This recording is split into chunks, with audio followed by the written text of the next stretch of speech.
जागा विचारांची दिशा नव्या महाराष्ट्राची। आपण पाहत आहात GD9 महाराष्ट्र न्यूज। येवल्यातील संक्रांत उत्सव हा जगप्रसिद्ध असून गेल्या काही दिवसांपासून या संक्रांत उत्सवावर नायलॉन मांजाने सावट आल्याने अनेक दुर्घटना घडल्या आहेत।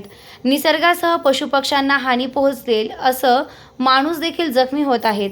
नायलॉन मांजा वापरामुळे अनेकांचे जीव गेले आहेत।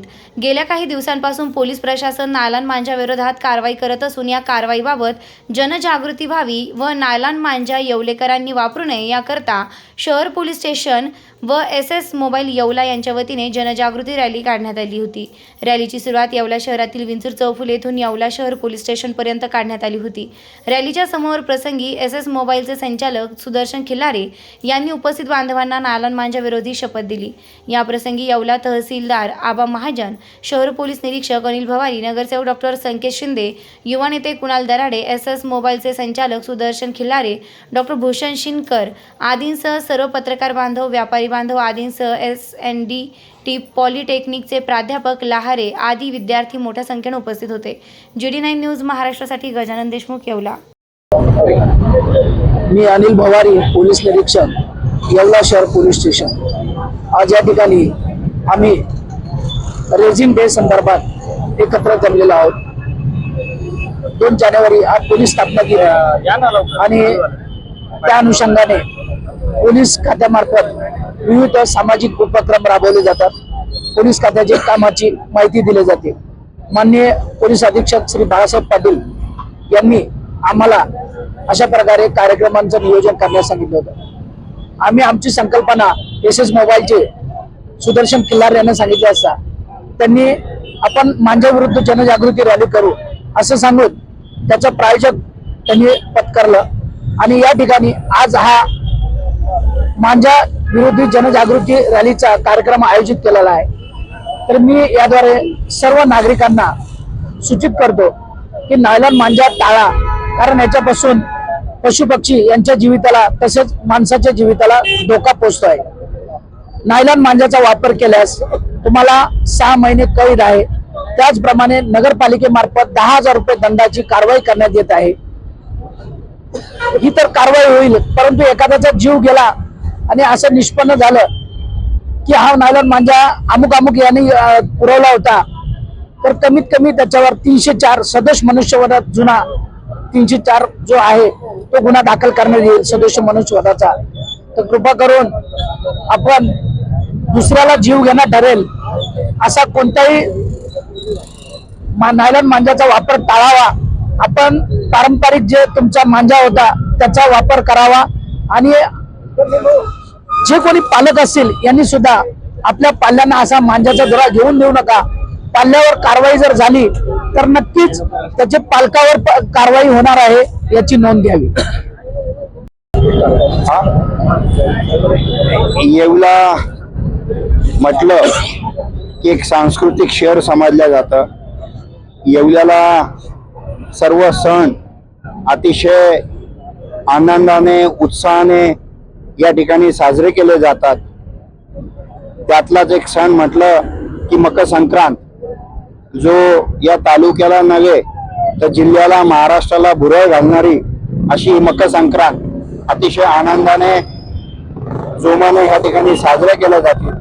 देशातून नव्हे तर परदेशातून या ठिकाणी जे येवल्यातून स्थलांतर झालेले नागरिक आहेत ते खास संक्रांत साजरी करण्यासाठी येवल्या शहरात येत असतात। असं सर्व असताना मकर संक्रांत हे एक पारंपरिक सांस्कृतिक सण आहे, परंतु काळाच्या ओघामध्ये त्यालाही कुठेतरी लोकांनी तो एक वेगळ्या पद्धतीने साजरी करतात। उदाहरणार्थ द्यायचं ठरलं तर पूर्वी आमच्याकडे मांजा हे सुटवले जात होते, म्हणजे आम्ही चक्क काच कुटायचो, चरस आणायचो, त्याच्यानी मांजा बनवायचो, धागा आणायचो, खळी आणायचो, या सगळ्या सामुग्री आणून आम्ही स्वतःच्या ठिकाणी मांजा बनवत होतो। परंतु अलीकडच्या काळामध्ये सुटवलेला मांजा न वापरता लोक नायलॉनचा मांजा त्या ठिकाणी वापरतात आणि त्या नायलॉनच्या मांजाने अनेक घटना या ठिकाणी घडलेल्या आहेत, व्यक्तिशः हानी त्या ठिकाणी होते। तर मी आपल्या माध्यमातून सर्व येवलेकरांना नम्रपणे विनंती करतो की आपण सगळ्यांनी सण साजरी करा, आनंदाने सण साजरी करा, परंतु नियमाचं पालन करून कारण शेवटी कायदेशीर सुद्धा नायलॉन मांजाला त्या ठिकाणी बंदी आहे आणि म्हणून ही गोष्ट लक्षात ठेवून त्या ठिकाणी सगळ्यांनी आनंद उत्साहाने सण साजरे करावं. नायलॉन मांजामुळे अनेक लोकांचे जीव गेलेले आहेत. आपण बघतो, पेपरमध्ये बघतो, टीव्हीत बघतो, म्हणजे लोक मृत्युमुखी पडतायत. तर ही बाब लक्षात घेऊन येवलेकरांनी सतर्क बाळगायची आहे. आणि जो कोणी जर असं असेल, एखाद्याच्या गच्चीवर जर त्या ठिकाणी नायलॉन मांजा जर दिसेल तर त्वरित तुम्ही प्रशासनाला त्या ठिकाणी कळवणं गरजेचं आहे. कारण आपण सगळे सतर्क नागरिक आहोत, अशी मी आजच्या या निमित्ताने कळकळीची विनंती करतो. आणि SS मोबाईल आणि सुदर्शन खिल्लारे यांनी जो अभियान हातात घेतला आहे त्यांचं खरोखर मनापासून कौतुक करतो. कारण असे इनिशिएटिव्ह घेणं गरजेचं आहे. आणि तुमच्या आमच्यासारखे व्हॉलेंटियर जोपर्यंत पुढे येत नाही तोपर्यंत जनजागृती होणार नाही. कारण आजही जनजागृती करण्यासाठी प्रशासन तर आहेच, पण आपल्यासारख्या व्हॉलेंटियर्सची सुद्धा त्या ठिकाणी गरज आहे.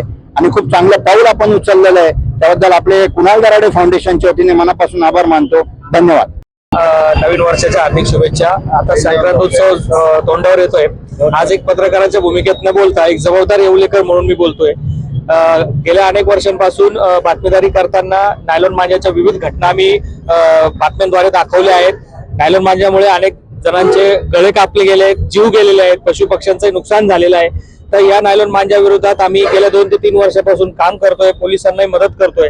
मागच्या वेळेस आम्ही संरक्षक तारा वाटल्या होत्या SS मोबाईलच्या वतीनं. आजही यावेळेस आम्ही नायलॉन मांजा विरोधी मोहीम आम्ही स्पॉन्सर केलेली आहे.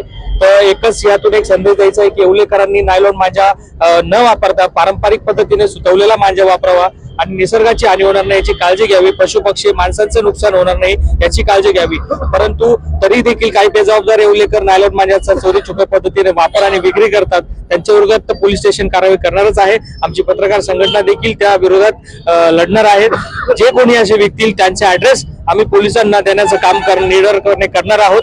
तर या माध्यमातून एकच सांगतो, नायलॉन मांजा वापरू नका, पारंपरिक मांजा वापरून आपला संक्रांत उत्सव साजरा करा. तसेच घटना होऊ नये, परंतु तरी देखील घटना होतात. तर या घटना झाल्यास आमच्या ज्या अँब्युलन्स सर्व्हिसेस आहे, आमच्या SK9च्या असतील, इतर आमच्या सहकाऱ्यांच्या असतील, तर या घटना झाल्यास त्वरित आमच्या अँब्युलन्स सर्व्हिसला तुम्ही कॉल करा. नायलॉन मांजाच्या जेवढ्याही घटना होतील, व्हायला तर नाहीच पाहिजे, आम्ही त्या पद्धतीनं काम करतोय, परंतु झालीच घटना तर आमच्यातर्फे अँब्युलन्सची सेवा ही पूर्णपणे मोफत पुरवली जाईल असं मी जाहीर करतो. आज या ठिकाणी पतंग महोत्सव येत्या 14 तारखेला होणार आहे आणि त्या निमित्ताने येवला शहर पोलीस स्टेशनच्या वतीने आज नायलॉन विरोधी जनजागृती मोहीम हाती घेण्यात आली आहे. खरं तर येवलेकरांचा आवडता हा सण येणाऱ्या 14 तारखेला आपण सर्वांनी आपल्या पारंपरिक पद्धतीने साजरा करावा. नायलॉन मांजा हा टाळण्याचा प्रयत्न करावा म्हणण्यापेक्षा आपण तो वापरूच नये. आपला जो सुतवलेला मांजा असतो तो मांजा आपण या ठिकाणी उत्साहाने साजरी करावी. संक्रांती हेच आवाहन आपल्या सर्व येवलेकर नागरिकांना या सर्वांच्या वतीने मी करतो. येवला तालुक्यामध्ये पतंग महोत्सव हा मोठ्या प्रमाणात साजरा केला जातो आणि या पतंग महोत्सवासाठी यांचे नातेवाईक देखील लांब लांबून या ठिकाणी येत असतात. उत्साहाचं स्वरूप या ठिकाणी असतं. तथापि दरवर्षीप्रमाणे काही दुर्घटना देखील या ठिकाणी घडलेल्या दिसून आलेल्या आहेत. उदाहरणार्थ नायलॉन मांजामुळे अनेकांचे गळे चिरले गेलेले आहेत, अनेकांना दुखापती झालेल्या आहेत. तर असं काही होऊ नये, अशी दुर्घटना होऊ नये. आपण सण मोठ्या उत्साहाने साजरा करतो, परंतु आपली देखील जबाबदारी असते. आपण शासनाने दिलेल्या सूचनांचा काळजीपूर्वक वापर केला पाहिजे. या अनुषंगाने सुदर्शन खिल्लारे, SS मोबाईल आणि यांच्यामार्फत मागील वर्षी देखील त्यांनी जनजागृती मोहीम सुरू केलेली होती आणि यावर्षी देखील त्यांनी तो विडा उचललेला आहे. एक उत्सुक उपक्रम आहे. येवलेकरांनी या उपक्रमाला प्रतिसाद द्यावा आणि सण मोठ्या उत्साहाने साजरा करावा हीच या निमित्ताने अपेक्षा व्यक्त करतो. जय हिंद.